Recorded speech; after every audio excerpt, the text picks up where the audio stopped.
Hello, my name's David Seaman, and this is the Three Lions Podcast.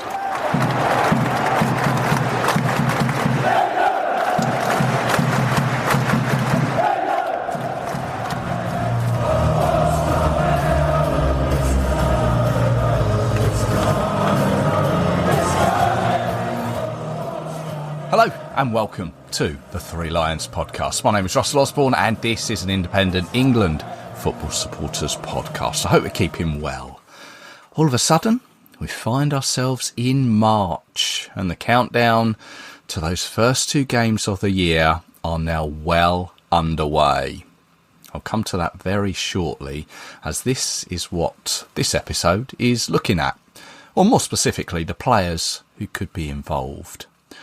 And one of those who undoubtedly will be is Jude Bellingham. He was the subject of the last episode, the one where I spoke with Graham Crozer, who has written a biography of Jude's early life. It's called Hey Jude. What else? That episode is still available at your podcast platform of choice or threelionspodcast.com. And of course the book. You should be able to find that at your local bookshop or online. I'm sure Mr. Bezos has them. Quick bit of housekeeping before we get on to the episode. Should you want to get in touch, you are more than welcome. Email threelionspodcast@gmail.com, or you can do it through the socials. You'll find the show on Twitter or X. Threads, it's on there. Blue Sky, Facebook, Instagram. It's on YouTube as well. Whatever you want, give it a follow, a like, whatever floats your boat. Now, as England's first games of 2025 approach, they will, of course, be the first games under new manager Thomas Tuchel. As you'd expect, he's been doing his homework, going around the grounds, watching the various players. So the idea of this episode is to try and work out who he's likely to select with his first squad, with the players that are likely to be available. Now, we're recording this back end of February, so there's still a possibility that some players may change, a squad may change, but I'm fairly confident that the squad he will select won't encounter the same amount of withdrawals that Lee Carsley's last squad did. I'm hoping that will be the case. But to go through it with me, I'm delighted to be joined by England fan and curator of the Home of Tactics project, Aidan Smith. Hello, Aidan. Hi, Russell. Great to be back on. Hey, more than welcome. You keeping well? Absolutely. How about you? Yeah, all good. It's just waiting for the games to come round now. I know. I can't wait. It's always the worst thing, November to March. It makes me sound really sad, but it's almost a daily countdown for me. Well, first of all, before we crack on, what are your thoughts on Thomas Tuchel? Yeah, I suppose that's the most important question, isn't it? I had this sort of dawning realization a couple of days back when I was trying to sort of wrap my head around what happened with Lee Carsley and why was that even a thing that they decided they needed to try in the interim while they hadn't quite finalised Thomas Tuchel. It sounds like it was sort of almost there for most of the time. I think, frankly, Thomas Tuchel will view this as, I've got one shot. I've not got a contract that runs beyond the 2026 World Cup. I'm going to go for this once. And if I'm really close and I don't get it, potentially I'll stay on. But I'm going to view this as one try. And I think it was important after Southgate because it was such an emotionally charged summer with lots of different opinions and sort of a conflict of mood from, someone who's done so much and yet so clearly failed to get, and I hate this phrase, but over the line. Yeah. So I think it was really important to refresh the squad slightly and for Lee Carsley to come in and go, well, maybe we could try having a look at this. And have you considered this? And I'm just going to put some options out there that we haven't tried, and feel free to take them, whoever comes in next. If you don't want to use them, absolutely fine. But I did feel, looking back now, with the new players that came in over the autumn, that, yeah, potentially in the summer we had a slightly stale squad because the World Cup in 2022 had provided some of the best football we've seen from England. Yeah. Perhaps we just felt, let's cling on to as much of that squad as we can. And we didn't necessarily appreciate that, a year and a half is a long time in football.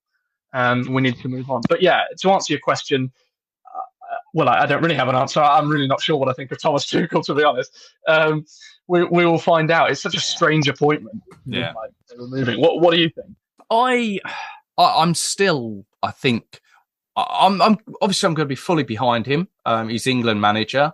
I'm more frustrated at the FA, I think, for the lack of English options, I think, is my frustration. But at the same time, if he is the man to do it, then he is the man to do it. He's certainly got a track record. But unlike, I think it was only Sven, I think. No, sorry, not even Sven. Who am I thinking of? Roy Hodgson. Once again, England have brought in a manager with no previous international experience. And I don't know. I've got to get behind him. That's the end of the story. As England fans, we've got to get behind him. That we can't do anything more about it. It's going to be very interesting to see, isn't it? Like that dynamic of him never being an international manager. How's he going to cope? I remember Kevin Keegan saying, "I just ended up killing time with the blind team and the deaf team, just to have a little bit of daily interaction with people." He said he found it soulless. But to quote Rio Ferdinand, "I don't care if the manager comes from Germany, China, Sweden, or the moon. Just take us to the World Cup." And I think actually that's probably the mood that we've got to adopt, isn't it? Yeah. That's the ultimate gain. Is to take us to the World Cup, to hopefully take us to the final, and to hopefully bring it home. Let's not go. Let's not go down the however many years it could be, will be. Wow.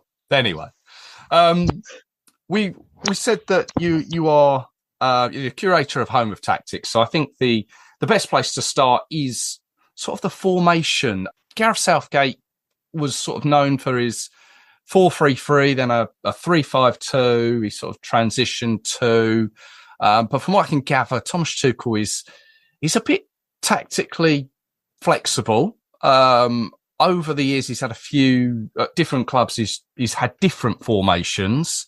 Whilst at Dortmund and Munich, he used the 4-2-3-1, and at PSG, he had 4-3-3.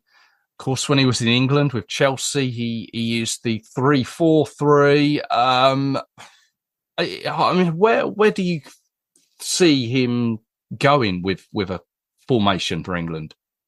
You just used the word flexible, and I think that's exactly the right word. He describes himself as tactically dynamic, which is, I think, his way of saying, I choose my tactics based on the players at my disposal. I'm not one of those managers who has a favoured tactic and takes it wherever I go, like perhaps an Unai Emery or an Antonio Conte. He's very flexible like that. And I think that's important, because the England team that we see right now is certainly not going to be the England team that takes us most of the way through the World Cup. Things are going to change. And I think it's slightly underappreciated that sometimes you need systems to take you through qualifying, and then you need systems to get you through friendlies, and then that will change, and then you need systems to take you through the World Cup. And the thing that he does in that first game, I think it's Albania, will not resemble what's going to happen in over a year's time. But I think there's a few reasons why I think 4-2-3-1 is what he'll go with, which incidentally is obviously what Lee Carsley used predominantly, and Gareth Southgate in both of the European Championships that he managed us at. I think key positions on the field will dictate that it will be a 4-2-3-1. I think the number 10 position with Jude Bellingham, I think he's nothing but a number 10 now. Yeah. And if you assume that he's going to be in the team, you have to play him as a 10. Now, you heard a lot when this sort of box midfield trend came in of everyone saying, "Oh, why don't you play 2 10s? You can play 2 number 10s." Well, actually, that it doesn't quite work out that way for various different reasons, off and on the ball. And so I feel like to get Jude Bellingham in where he is going to do his best work, and let's be honest, if he's in a position that's unfamiliar to him, his work rate tends to be a little bit slack, doesn't it? So I think him in the number 10 position is important. The other thing is we don't have enough centre backs to justify going for 3 at the back. We're struggling to get 2 as it is, if we're brutally honest. Another thing is that wingers are becoming far more important once again, massively important. Traditional, I call them touchline wingers. Wingers who are the widest man on the field and take on their fullback and try and beat them. And I think those are 3 reasons that definitely sort of lend the England team towards it kind of lends itself to a 4-2-3-1 in a sense. What do you think? Do you have any thoughts on the formation? I must admit, going through a potential of players that I think he may start with, I think the 4-2-3-1, I'm glad you said it was the 4-2-3-1 was what I sort of picked out as well. And I'm guessing, with Jude, as you mentioned, it is utilising him in the way that he can be to his best. And with those wingers as well. Do you know what? I hadn't really contemplated the lack of central defence or maybe utilising 3 across the back until you said it. But maybe looking at a lineup that I'd put together maybe highlights that. And it's, as I say, it's one he's regularly used. Yeah, it's what I went for as well. But he's been known to switch as games go on. So we may see a combination of them. But just going back to what you said there, I'm guessing you envisage a high turnover of players then throughout the qualification and friendlies before the World Cup. Well, I think it's true to say that England now have a less settled squad in terms of continuity than they did maybe 2 years ago. I think that was probably the peak of continuity for England squads, particularly in defensive areas. I think there's a lot of turnover, and in defensive midfield, there's a lot of turnover. And that's something that we're going to need to experiment with. I mentioned 4-2-3-1 there. I think the one question within that is, well, without getting too tactical, how do we deploy that 4-2-3-1? Do we have really narrow wingers, like taking advantage of almost the abundance of number 10s that we've got? Do we have Palmer, Bellingham and Foden all starting, and actually we decide not to go with any wingers at all and we just play all 3 of those just behind Harry Kane? And if you do that, you need really wide fullbacks. Well, actually, at the moment, if you look at our fullbacks, they're not really those kind of players. We've got a lot of, Rico Lewis, Trent Alexander-Arnold. These players like to come inside. Lewis Skelly now is coming onto the scene, or he will be after his 3-match ban. But I think that that's certainly something that remains to be seen. But yeah, we'll have to see. It'll be really interesting to find out what's going to happen. And like I said, I don't think what we see in the first camp will necessarily resemble how things will look at the end of the year and when we go to the World Cup 6 months later. Yeah. Okay. Well, let's crack on then with looking at some players. We'll go with a squad of 26, as that was last selected by Lee Carsley and regularly by Gareth Southgate. Initially, there were 3 goalkeepers, 8 defenders, 8 midfielders and 7 forwards. So we'll kind of stick with that structure. Clearly, some of who we mentioned won't be selected through form or injury or any other reasonable considerations. And then if we've got the time, we'll see if we can whittle down to a starting 11 and maybe touch on the captaincy. But we'll start at the back. Goalkeepers, I've got 6 here. Jordan Pickford, James Trafford, Dean Henderson, Nick Pope, Aaron Ramsdale and Sam Johnston. I mean, the obvious straight in is Jordan Pickford. There's nothing really to say he won't be first choice. No, I don't think so. Dean Henderson said recently that he feels he's on a par with Jordan Pickford now, which is a lovely thing to hear him say. But I think we can fairly safely assume that Jordan Pickford will be starting, and I would say rightly so. I mean, what is he? 4 years? 4 years now. He's had Everton's Player of the Season. Now I know Everton have had a difficult time of things, but I think for the goalkeeper to get Player of the Season 4 times is quite rare. 3 times in a row as well. So I think the old line is he's never let England down. Well, I would go one further than that, and I would say he's been standout for England for quite a few years. Yeah. I think we're going to have a few surprises. I don't know if some of these are going to be surprises, really, throughout his squad selections. But looking at the clean sheets he's had for Burnley, is it time to maybe bring James Trafford in on a more regular basis? It looks like they're going to be promoted. Yeah, I think, that's the thing, isn't it? You've got to look at Burnley's season. And I think you can't ignore his involvement with it. I know that defensive stats like that are often misleading for goalkeepers because, it is a collective effort. It's not just the goalkeeper that's involved. But that doesn't mean to say that's an irrelevant stat. In fact, I would say it's a significant stat that Burnley have got this defensive record this season. He's absolutely a part of that and a strong part of that. I don't necessarily, this is from a personal opinion perspective that I'm coming at this, I don't necessarily see him as a future England goalkeeper. I think by the time we're moving on from Jordan Pickford, I think it'll likely be someone who most of us don't know yet who's going to come through. But I do like that James Trafford is sort of defying quite a few, proving quite a few people wrong. And the same is true for Aaron Ramsdale in reverse. You can't ignore the defensive frailties of Southampton and the role that he's had in that. For that reason, I'm not going with Ramsdale, and I am going with Trafford in my squad. And the other one that I would go for, I'm not sure about you, is Dean Henderson. Purely because, and I'm really pleased about this, this is quite a rare case for England, whereby we've got a goalkeeper who's not the first choice, who's been allowed to very quietly get on with their business and have good form that's not shouted about. I think we're very bad at that in this country as a general trend. We quite like to jump on a very small database of form from goalkeepers, and we apply too much weighting to form in a way that we mustn't with sort of defensive-minded players. I think you need more continuity than that.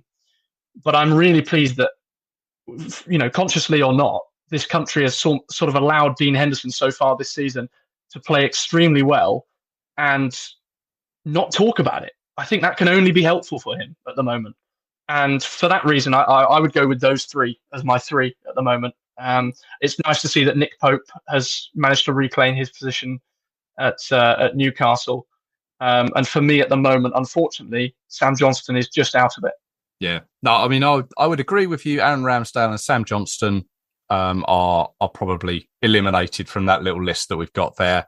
I personally would have gone for Nick Pope over Dean Henderson, just for the current season he's been having with Newcastle, in-form Newcastle. But I think we both agree on Jordan Pickford and James Trafford.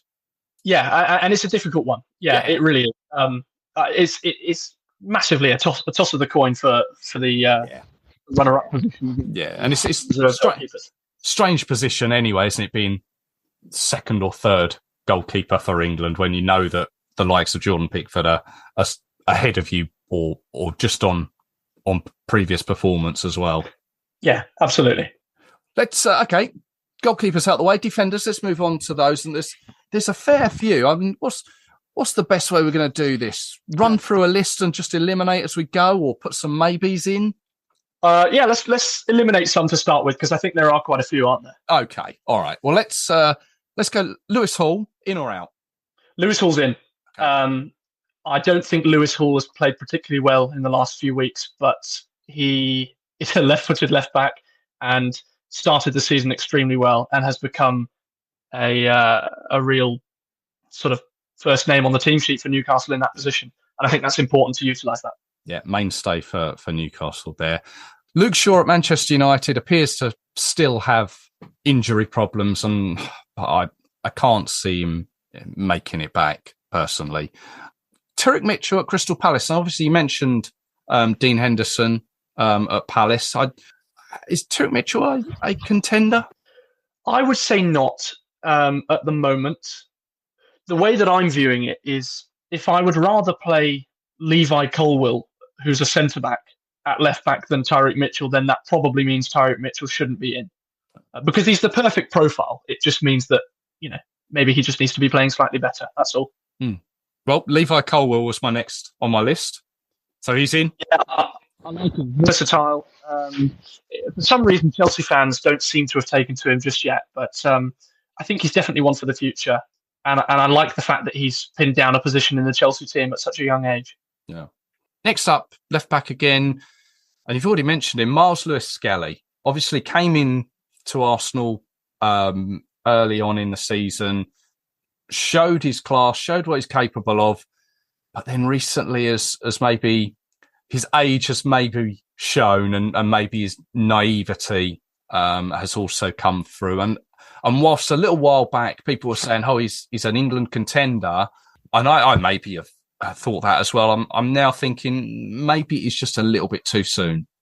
I also think one-trick pony. He's a midfielder playing at left-back, and he can only play that inverted role where he comes and sits right in front of the centre-backs from left-back. I think if you're after a left-back, you wouldn't necessarily think of him straight away, purely because he can't do that many things at left-back. Let's just wait and see him potentially play in some different systems when Arsenal evolve. Yeah. Let's see a little bit more continuity from him in that Arsenal team. Yeah, no, I think that's the sensible way. Ben Chilwell, again, part of this Crystal Palace team. We want a player with previous for England, but he also injury-prone as well. Yeah, injury-prone. Didn't impress in the March internationals this time last year. Yeah, cool. But also, let's be honest, we're yet to see him play regularly in terms of sort of this stage in his career. We haven't seen that from him since he was a young left back when he just joined Chelsea. So I think we just need to see what he's got at Crystal Palace. Can he regain some of that quality and form that he had when he was a little bit younger and when things were going his way? His England career has been incredibly harsh over the years, but that doesn't mean to say that at this moment in time, he doesn't deserve to be in there. Yeah, no. I wouldn't say. And also, I'm thinking about it in the way that that I would set England up, and the way that Thomas Tuchel may set England up. I don't think he's going to be particularly keen on fullbacks who can only overlap. I think he wants fullbacks who can do a little bit of everything. Right. Yeah. So a little bit more time on with regards to Ben Chilwell. Not this squad. Put it that way. Not this squad. No. Fair enough. Rico Lewis, 5 caps for England. Obviously at Manchester City. I'm inclined to say yes. I think he's up for it. He's could be part of the squad. Yeah, definitely. He responded really well to the way that Lee Carsley was setting up his England teams in the autumn, and actually featured quite a bit. Let's hope that he can perform the fullback role that Thomas Tuchel wants of him. I would have him in the squad. Yeah, agreed on that one. Obviously, there's going to be players that we've probably forgotten about between us or have slipped through the net. But there's our left side. On the right, Kieran Trippier has obviously since retired for England. Thank him for what he's done. And so we're bringing in now, well, the names, Trent Alexander-Arnold, you've already mentioned, being played in a couple of positions for England, obviously, over the past few years. Now, is Thomas Tuchel going to put him in defence, or is he going to decide to put him in, as Gareth Southgate saw him at times, and Lee Carsley as well, put him more in the middle? Thomas Tuchel will put him in defence. Yeah. I think the major driver for that is, wouldn't it be lovely if Trent Alexander-Arnold could play in midfield, but then you've got an issue at right back. Let's just think about this logically for a second. If Trent Alexander-Arnold is a right back, we don't necessarily have a massive issue at right back, do we? Because he would be playing nowadays. I think he has surpassed Kyle Walker, and that opens up a number of options for how England can now play. And just going on to that, I don't know if you wanted to talk about Kyle Walker just yet, but because of that and building an identity within this England team, I wouldn't have Kyle Walker. I think they're wildly different fullbacks from each other.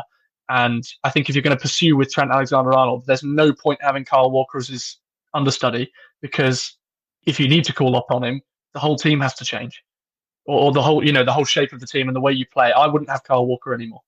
Interesting. Okay, well, he was the next on my list in the fact that he's obviously accumulated a lot of England caps and been a mainstay in defence, and there's the fact that he can also play centrally should the situation arise. But you would call time on his England career? Yeah, Yeah, I actually don't see much of a route back for him now, unless, again, he's deployed like he was when he was slightly younger. I think basically one of the things that I think many people have learned off the back of Euro 2024, once and for all, is you have to prioritize the balance of the team. You cannot try and shoehorn players in and try and just get the players that you think individually are deserving of a place in the 11. That's actually somewhat irrelevant when you're thinking about the balance of a team. I can give you a whole list of fantastic players who haven't made the starting 11 for their national teams at major tournaments purely because of the balance of the team. And I think that's a significant enough reason to mean that you can't pursue with Trent Alexander-Arnold and Kyle Walker. Fair enough. Not even for the experience in the dressing room? I don't. King, what does he do? Does he do card tricks? Obviously, I don't think that, but I think there's a long time until that kind of experience comes in handy, which is mainly at tournaments. And yeah, I would call time at the moment. If we need to go back, then we can. But I would call time at the moment. What would you do? I maybe you've twisted my arm a little bit in the fact that you've explained how Trent Alexander could be utilised. I must admit, I was gonna stick with him, but I think as well I was almost seeing his 100 caps coming up and almost thinking, you got to be ruthless in football, haven't you? You can't be like me. I'd be rubbish as a manager. I'd be like, come on, get your golden cap. You may have twisted my arm. Don't let me do that, because I don't know what I'm talking about. Let's not forget that. I mean, obviously he's now in AC Milan, and by all accounts he's doing fairly well over there. Okay, we'll see. Reece James. Reece James. It's frustrating, isn't it? It's really frustrating. I saw he played in midfield recently at the weekend. Yeah, I think it's just another case of like the Luke Shaw thing. You can't set a precedent for banking on someone who likely will not be there when you need them. Okay, yeah. I think purely because it's a fair assumption that we may have to prepare for a team without him, we should therefore prepare for a team without him. I think with Luke Shaw and with Reece James, maybe Luke Shaw a couple of years ago, but it's almost a case of they're out until they're in. If they can prove that they can be in, not in terms of form, but in terms of they've played they've had an extended run of games and have stayed fit, then suddenly they come into the team, I think. But until that point, you've got to prepare for life without them. Okay, yep. All right, there's a few I can quickly run through here. I think we can either go yes or no. Aaron Wan-Bissaka? I would say no. No, I think I'm really pleased that he went to West Ham, and actually I think he suits the way that they play. But no, just too many others at the moment. Yep, yeah, I'd agree with that. It's a shame that he hasn't got a cap as yet. Tino Livramento at Newcastle? Another one who doesn't really show himself to be great at 1v1 defending. And I feel like he just needs a little bit more exposure in those big games at Newcastle and to be able to prove that he can be a bit of a battle axe. Right. I think he's a good young fullback, but I don't think he's got every base covered just yet. Yeah, time on his side. A couple at Tottenham, Archie Gray and Jed Spence. Oh, Jed Spence has been fantastic, and do you know what? He may well get in. Okay. And if he does, you'd have to respect it. I don't have him in my 26 at the moment, purely because I'm looking at Pedro Porro on the bench and I'm thinking, well, actually, I think what's got Spence in the team at the moment is a run of form, not necessarily more quality than Pedro Porro.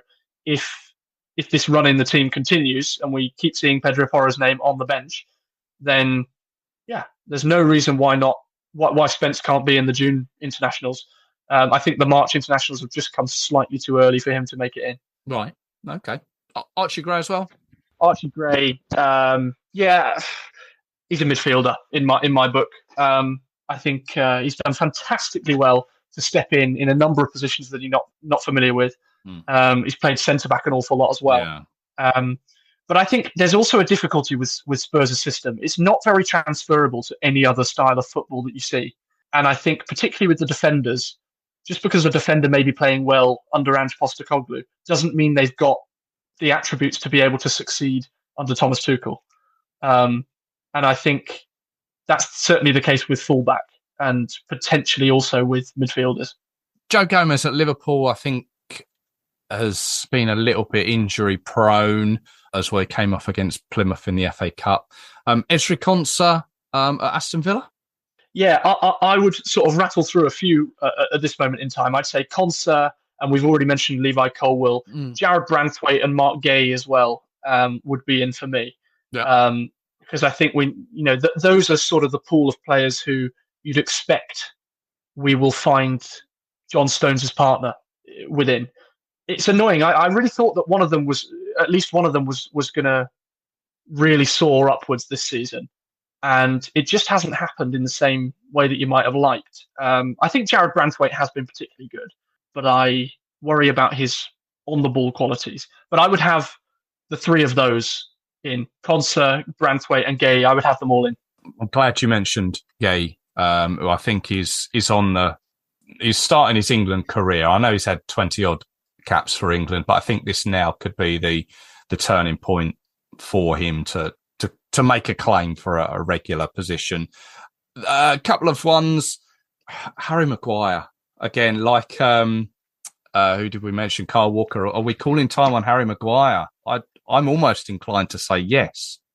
See, I'm slightly of the opposite belief, and purely out of respect for him, I think the Maguire point is an important one to make, and I'm glad you brought him up. I think we've reached a point now where Man United fans have realised that massive names have come to that club and have tried and failed at centre-back. And they now seem to be of the attitude that, for as long as Harry Maguire can keep putting out stable performances, let him be. I think it's a real credit to him that his injury that kept him out of Euro 2024 didn't signal the beginning of the end of his England career. And the fact that he got back in under Lee Carsley for one game, and the fact that he's even still in the conversation now, having started at Manchester United, I think is a massive credit to him. He's not getting any younger, but I think with the lack of younger centre-backs playing, noticeably above his level for an extended period of time, I would be inclined to, and I say this regrettably, have him in the squad. Fair enough. One more just to round off the defenders, and it's slightly left of centre, although he is central. Eric Dyer, obviously, is playing for Bayern Munich over in the Bundesliga, a player that Tuchel will be fully aware of. Can we see a door slightly ajar for Eric Dyer? We absolutely can do, because it's Thomas Tuchel. Thomas Tuchel's the guy who brought him in, let's not forget. And we thought he was coming in as a substitute centre-back. He started most of those games en route to them getting to Champions League. I think it was quarter-final or semi-final they got to, and played in those big games. And actually, I remember a lot of talk for him to be in the England squad for the Euros. I don't know many people, myself included, who would willingly put him in the squad, because you'd have to lose one of those that we've mentioned. I don't know what you think, but I think because it's Thomas Tuchel, the door is, as you say, ajar. Yeah, I can see it. It wouldn't be a surprise, put it that way, if he was to be brought in. But yes, like you say, that if he comes in, he's coming at the expense of someone else. So 8 defenders: Lewis Hall, Levi Colwill, Rico Lewis, Trent Alexander-Arnold, Mark Gay, John Stones, Harry Maguire, and we are sort of tossing up between, was it Kyle Walker and Jared Branthwaite, I think was 8. Is that the toss-up? Did you not have Branthwaite in there? I didn't, no. I didn't have Jared Branthwaite in, but I'm happy to go with that. Yeah. I mean, either one of them is a very good squad, isn't it? Yes, yeah, I think so, yeah. Let's move on to the midfield now. There's going to be players here that we're going to probably think, actually, they're probably more, when England announce a squad, they're probably more as a striker.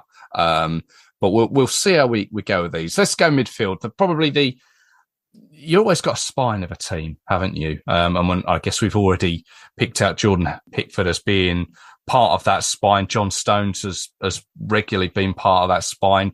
Declan Rice is that still part of that spine. You'd have Rice in the squad? Yes, I would. I wouldn't. Really? No, I'm joking. Of course I would. For a moment there, I thought, hang on a minute, where's this going? No, I wouldn't have a midfielder talk. No, yeah, I would definitely have Declan Rice in there. You're absolutely right. If you're talking about the spine of a team, he is. Well, it feels like he's going to be in that spine for quite some time. Yeah. I'd agree. Player that we've got to just mention, I guess, Ross Barkley. He's got 33 England caps, would you believe? Currently playing for Villa. I personally, I can't see him making another England appearance, but he's always worth a comment. Yeah, I think he's a classic example of someone who's done incredibly well to stay relevant. Yeah. At Luton, he did really well, and at the start against when he went to Villa, fantastic. Including, by the way, his previous stint at Villa, which I thought was an excellent move from Chelsea. But no, unfortunately, I wouldn't have him in the squad. I just think there's too many names for him to displace. Yes, yeah, I'd agree. Now, obviously, Aston Villa. We was talking Aston Villa alongside him, Morgan Rogers. Yeah, Morgan Rogers is one for me. Probably the most unlucky that I can think of in terms of my squad to not get in.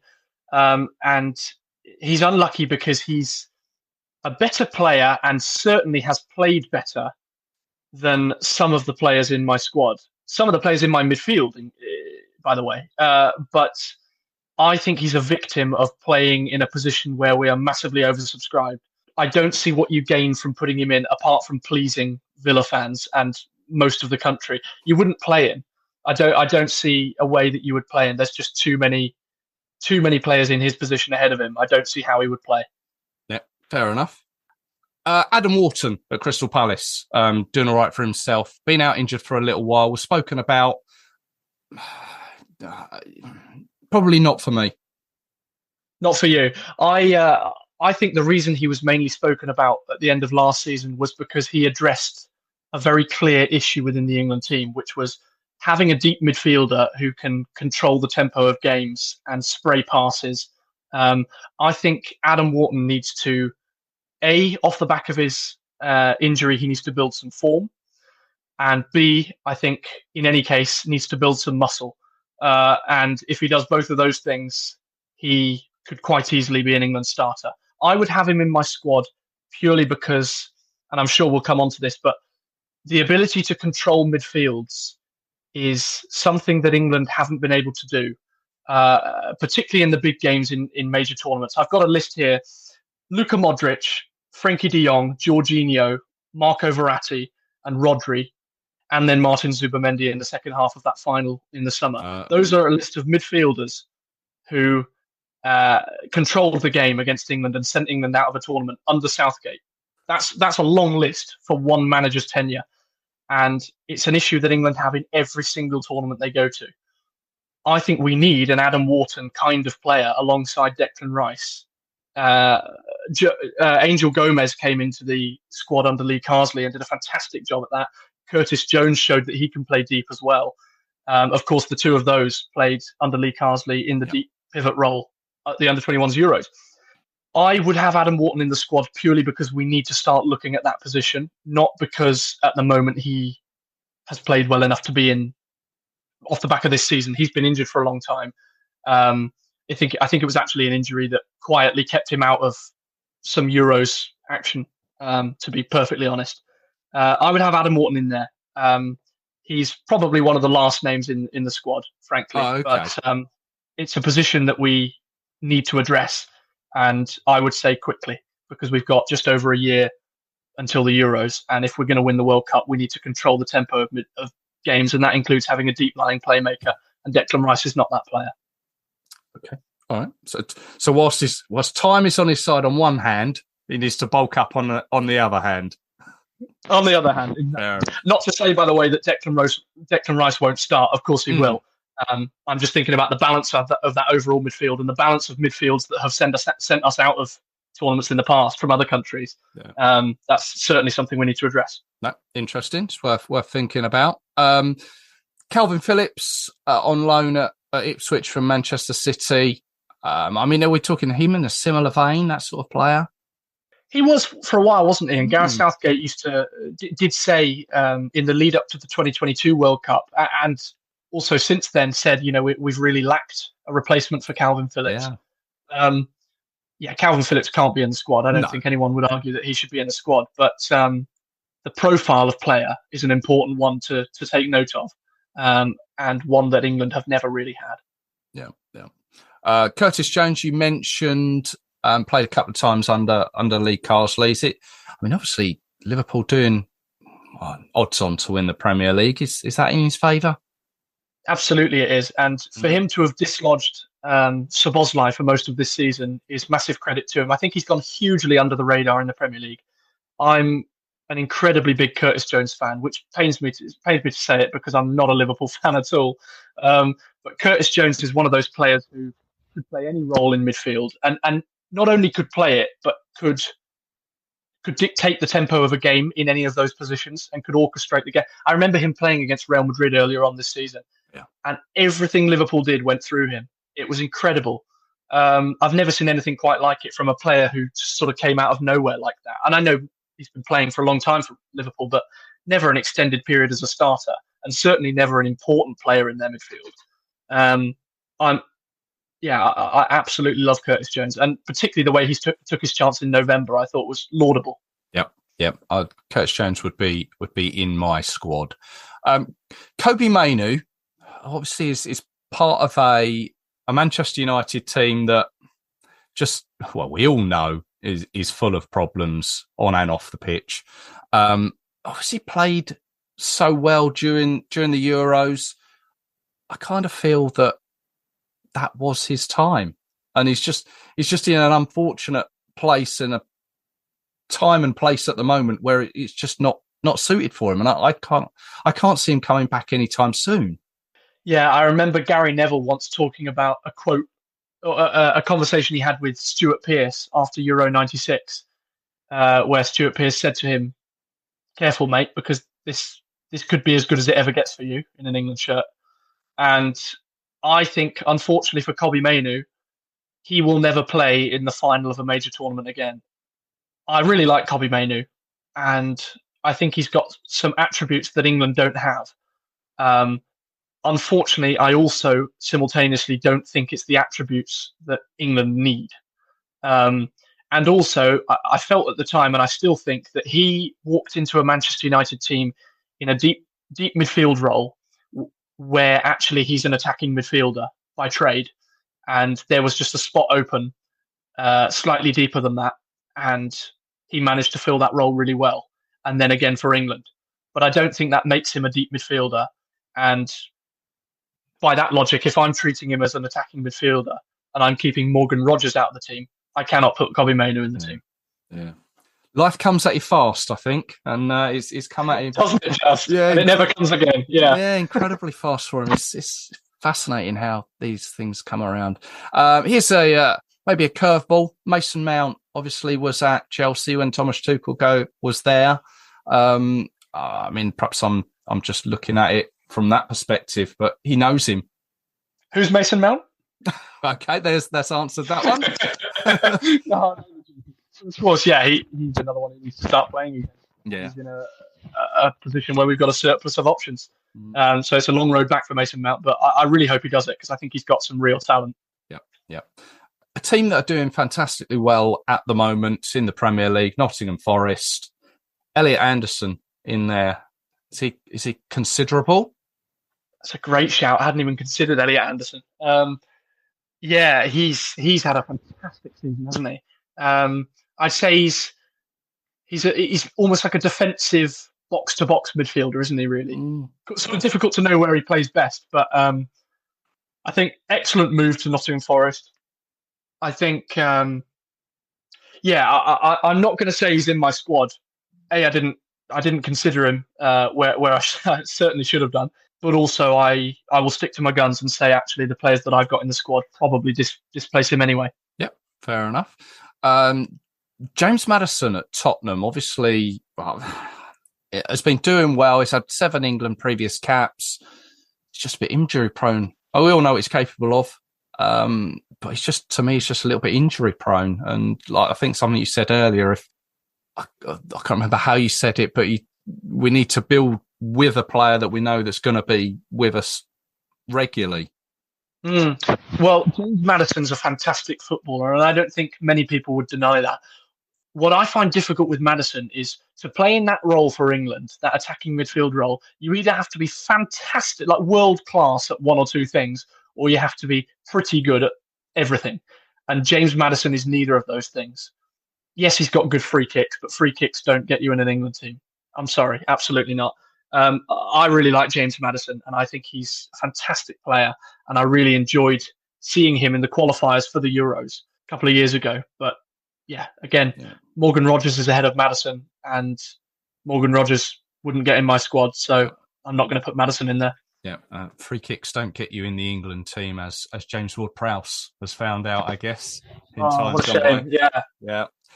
You mentioned Angel Gomez at Lille. Is he still a contender? I think so. Absolutely, he took his chance fantastically well. I think important to note that his 2 caps were both against Finland. His 2 starts were both against Finland. Probably we'd say the easiest opponent in our Nations League group. But there's no harm in giving him a couple of easy games first. I think if Angel Gomez is part of an England team, he's playing in a deep midfield role. He doesn't get in his natural position, which is an advanced midfield role. It's a case of being called up where we need a player with his attributes, as opposed to he's the best man for the job and better than players who miss out on the squad. Angel Gomez is not a better midfielder than Morgan Rogers, but he, again, I sound like a broken record now, but he addresses an issue that England need to address soon. Someone who's playing again overseas and has been a regular of late, Conor Gallagher at Atletico Madrid, still got to be a contender, I think. What do you think about Gallagher? Because I was delighted when he went to Atletico Madrid, and also he took off straight away. He's been on the bench a little bit recently, but I love that he went to Atletico Madrid. He was always a frustrating one for me in an England squad. I used to hate when he used to come on from the bench, because I'd think, we don't need that kind of a player right now. We need someone to get on the ball, not someone to get us the ball. What do you think? Because I've become a real fan of him of late. I don't confess to know a huge amount about La Liga and where it is at a regular basis, but obviously he's playing in over there. I've always got a lot of time for players who can go abroad and experience new things. I agree, and especially under a manager that Madrid have got there, Atletico Madrid have got. He's toughened up. He's always a tough player, but he seems to divide opinion, doesn't he, Conor Gallagher? He really does, yeah, because he's not a fashionable kind of player. No one dreams of putting Conor Gallagher in their team, but unfortunately for those people, Conor Gallagher is an extremely useful player in certain scenarios.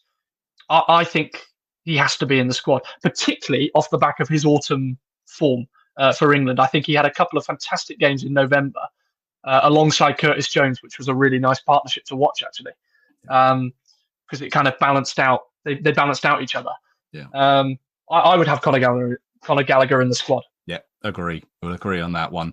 We're going to move on to some players that maybe probably, if and when they're selected, will probably come under the forward category that when England release their squads. Jude Bellingham, we've clearly mentioned, is in, doesn't need to be said any more about. Cole Palmer at Chelsea. I mean, is it me or has he just gone off the boil a little bit? We all know what he's capable of. Has he gone off the boil a little bit at Chelsea? If he has gone off the boil, it's only relative to the incredibly high standards he set for himself last year. Yes. I think if you compare him to other players, you wouldn't say he's gone off the boil. I certainly take your point.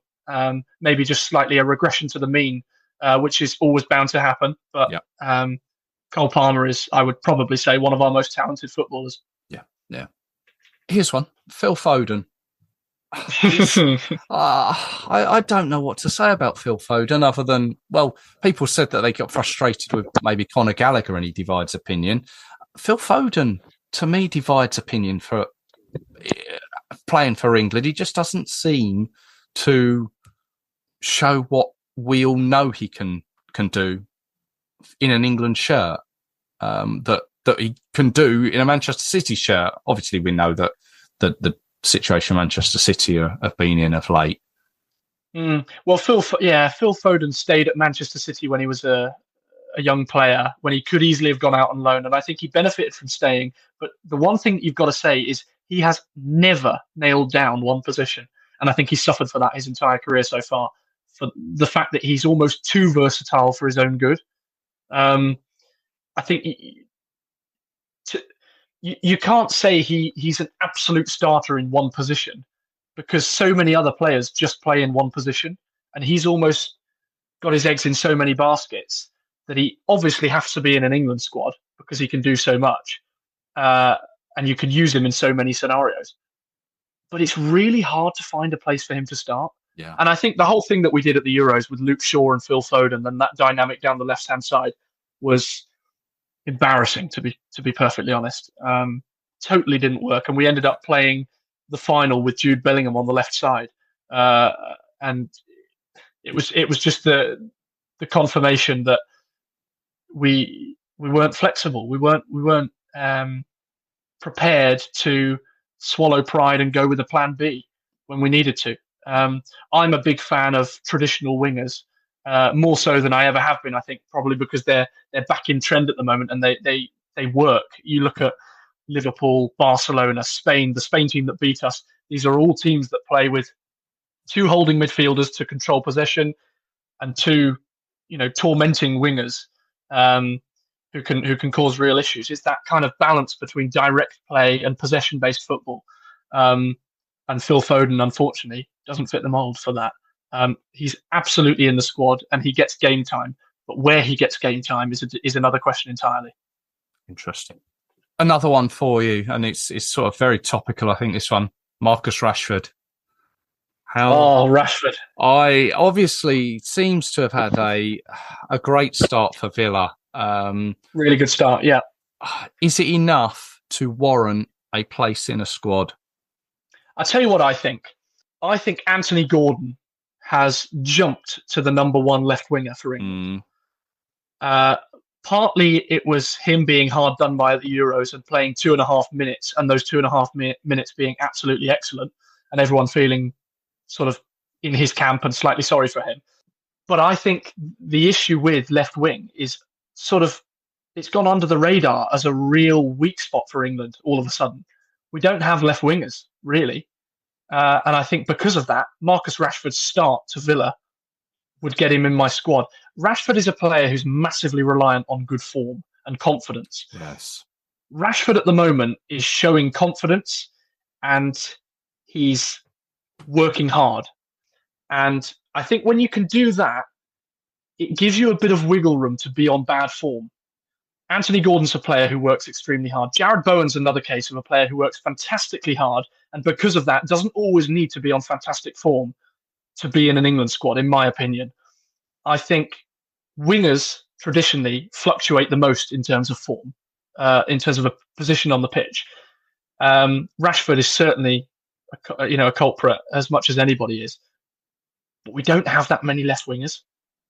I would say, given that Rashford's working hard and he's looking confident at the moment, he's kind of fast-tracked his way back in my opinion. I was going to put Jamie Gittins in there as a left field option because I think he's been very good at Dortmund. Yeah. But maybe tell me what you think, because I could be swayed either way here. Well, Jamie Gittins was another one that I was going to mention, and simply the fact that he's an Englishman playing in the Bundesliga with a lot of talk about him. He's playing at Dortmund, where Thomas Tuchel has a relationship with. Again, I can't confess to know a huge amount about him, but I think there may be a few surprises in this squad.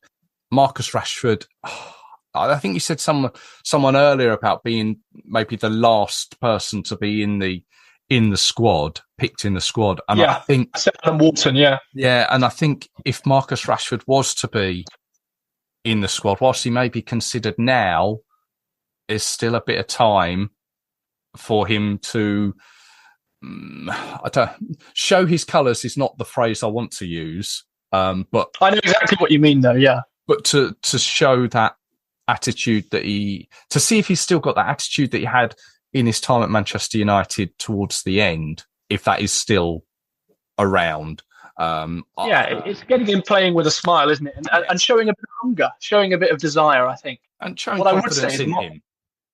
Yeah, absolutely. Absolutely. After Euro 2021, he had a long spell not in the England squad, and he came back in right before the 2022 World Cup. And at that World Cup, he scored 3 goals, having started just 1 game. Marcus Rashford has a track record for coming back into England before he's ready and actually showing that he is ready, if that kind of makes a little bit of sense. Get you. I think, wouldn't it be lovely if England could facilitate him getting back to a real good spell of form again? I think it's a gamble worth taking. It's March internationals at the end of the day.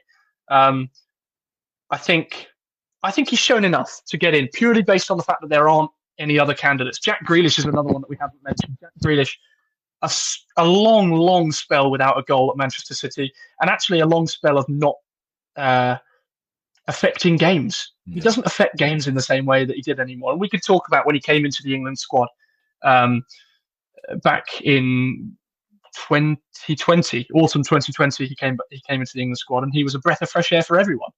And he doesn't show it anymore. He's slightly been conditioned by Pep Guardiola's style of football, but I don't think that's an excuse, really. I think he scored a couple of goals in the autumn under Lee Carsley, but for me, Jack Grealish at the moment, you can't put him in the English squad, or I can't put him in the English squad. I can't find a place for him. I must admit, I agreed. I've got Jack Grealish here, obviously, and he's just been restricted to FA Cup games. That was for a period of time, and then all of a sudden he started against Madrid in the Champions League.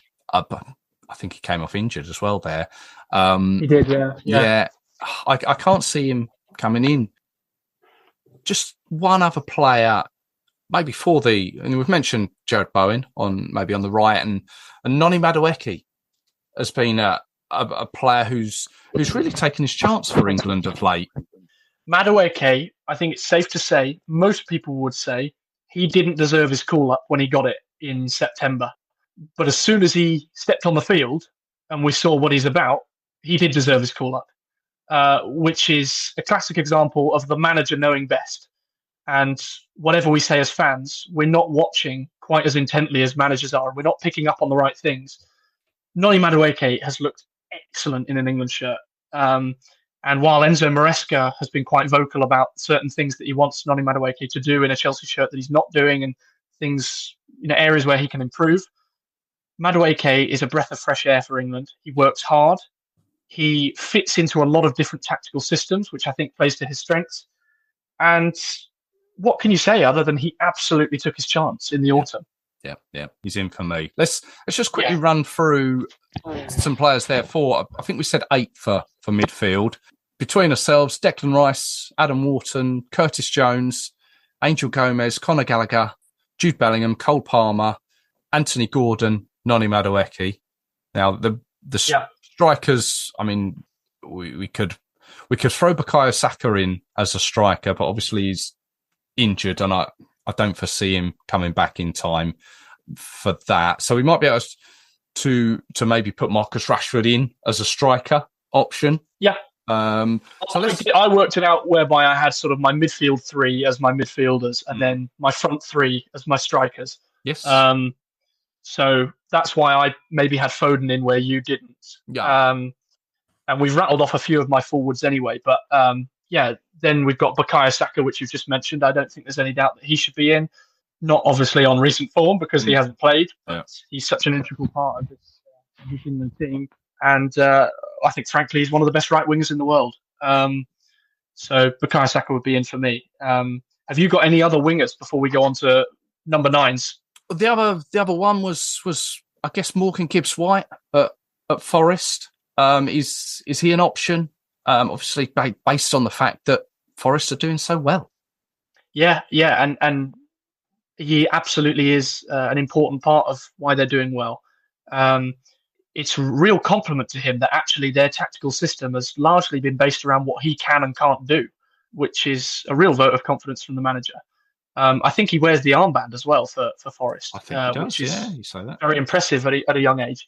Morgan Gibbs-White, I think, because I see him as an attacking midfielder for the same reason that I've given for Morgan Rogers and Kobbie Mainoo and one other that I can't remember now.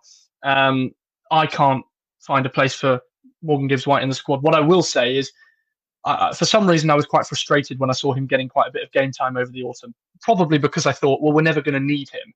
But actually, I thought he played really, really well. I thought he played really, really well.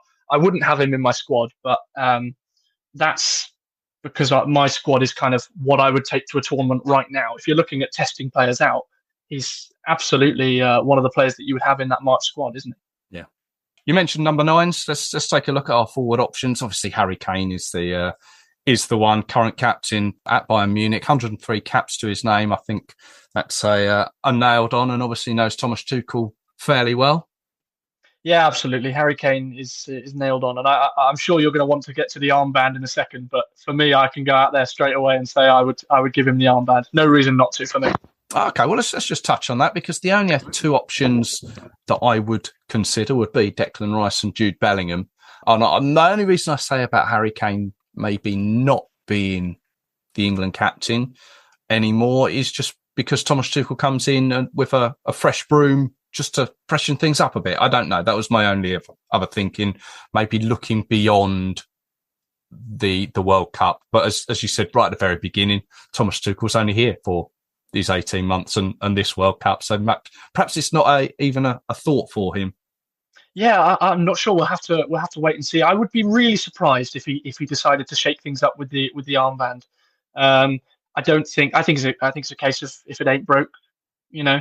But I would understand what people say about Harry Kane's game time maybe being at its peak or having just peaked, and now it's maybe going to start to decline. I don't think it's going to decline as quickly as people think it is.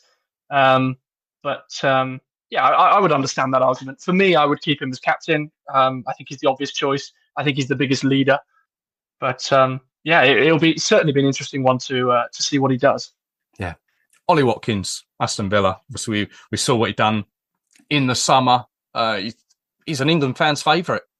He absolutely is. And he took his chance in November as well, when he had a rare chance to start in a competitive game over Harry Kane. And scored within, I think, 6 minutes, which was excellent for him. Yeah, Watkins, I would say, if you know what I mean by when I say in the Southgate era, we've had an awful lot of deputy strikers, and they've come and gone, and none of them have really stayed. Jamie Vardy was the most consistent, but he was just sort of at the back end of his England career at the time.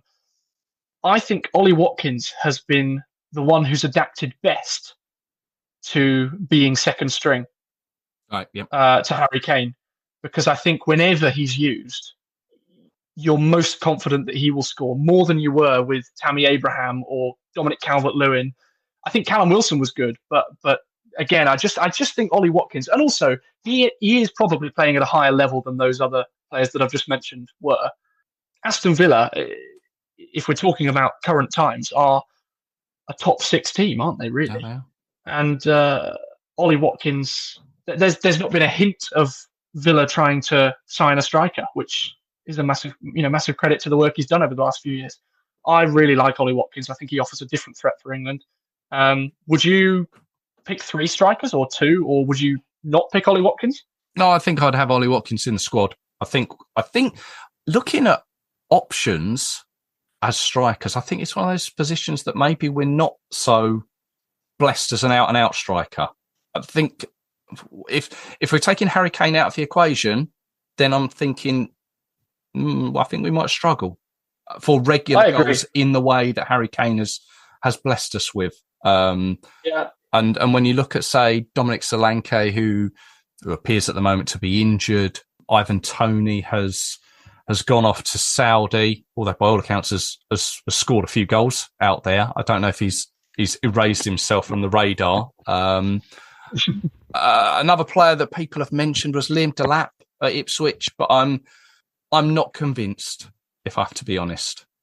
Why'd you say that? I don't know. And part of me says he's not a top 6 player. And that's a very, I don't know. A bit of a Patrick Bamford, maybe? Yeah. Who had that? I think he had one cap for England, didn't he? And didn't. It was Andorra, I think. Yeah, he played one game. Yeah. And people have been banging the drum for Liam Delap, and I get it. But if you're playing in a team that's going to be relegated, quite frankly, I'm not sure you should be on the radar. I think he's.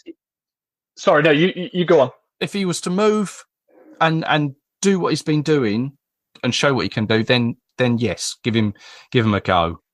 But I think he's the most similar striker we've got to Harry Kane, and I think he works very hard. But I think, given how hard he works, I know this sounds really weird, but I would actually expect more goals. Yeah. Because I think he's such a hard worker. He looks like someone who can score more goals than he does, which I mean as a compliment, not as an insult. And I think for that reason, he wouldn't get into my squad. I also don't think that at this moment in time I would pick 3 strikers. I think Ollie Watkins and Harry Kane, totally fair enough. But I think purely because there are other areas that I think England need to look at solving first, and potentially picking 1 or 2 extra players in those positions just to have a look at them, I would probably just stick with Harry Kane and Ollie Watkins at the moment. In the time that we've got left, very brief, let's just have a look. Your starting 11, if you were to pick it now for Albania at home, who would it be? If I'm going for what I think the full strength squad would be, I would go Jordan Pickford in goal. I'd go with a back 4, Trent Alexander-Arnold, John Stones. I think at the moment I'd probably say Mark Gay, and I would say Lewis Hall just ahead of Levi Colwill at left back. Yeah. My defensive midfield pairing would be Declan Rice and Curtis Jones. Okay. And potentially slightly have Curtis Jones a little bit deeper than Declan Rice. Jude Bellingham as my number 10, and Saka on the right. Gordon or Rashford? No, Gordon on the left, and Harry Kane up front. I think we are fairly similar. I've gone for Pickford. I've gone for Hall, Stones, Gahey, Trent Alexander-Arnold. I've gone with Rice, but I've gone with Angel Gomez as well for the experience that those two have had between themselves previously. Sure. But open to changes will possibly happen. Bellingham, obviously, I've gone for Anthony Gordon as well. I've gone with Noni Madueke. And again, that's based on his previous England form and what I know he's capable of. And obviously Harry Kane up front. Very similar. Yeah, I think we're both on the same page. And it'd be interesting to hear if other England fans are of the same opinion. Aidan, thank you very much for your time. It's always appreciated. It's always good to speak to you. Yeah, I've enjoyed it. It's going to be interesting to see what happens. Yeah, always a fun debate with an England squad. Yeah, thanks for having me on again, Russell. You're more than welcome. Let's catch up again soon. Yeah, I'd love that. Thank you. Now, that Albania game takes place on Friday, the 21st of March. I'd expect the squad to be announced somewhere between the 12th and 14th. I think in the past they've generally come out on a Thursday. So in this case, could be the 13th. Who knows? They might throw a curveball at us. But thank you very much for tuning in. Likewise, thank you to Aidan for his time and input. I mentioned about his Tactically Speaking project. You can find that at tacticallyspeaking.co.uk or Home of Tactics over on Twitter. Worth a read if you enjoy the tactical side of things. Once again, thank you to Aidan. I'm sure there were some names that you may have scoffed at there, but hey, if they're English, then they got to be considered to an extent, haven't they? And I know we didn't mention everyone. In fact, I can't believe we didn't actually speak of Ben White. Perhaps that would have taken the chat in a totally different direction. Who knows? But also Fikayo Tomori, Ruben Loftus-Cheek, Tammy Abraham, all together at AC Milan, Jordan Henderson at Ajax. I don't think we mentioned Callum Hudson-Odoi. Taylor Harwood-Bellis, who at present was the last person to score for England. There will be others too. I'm sure you'll let me know who we forgot. Obviously, the reason we've done this episode was simply for the fact that it will be a first squad for a new England manager. One vastly different to those that have gone before him. I can't see us doing this on a regular basis, but I hope you enjoyed it. I will be back with you very soon, taking another look at our England national team, and I hope you can join me for it. So until then, take care of yourselves. Cheers.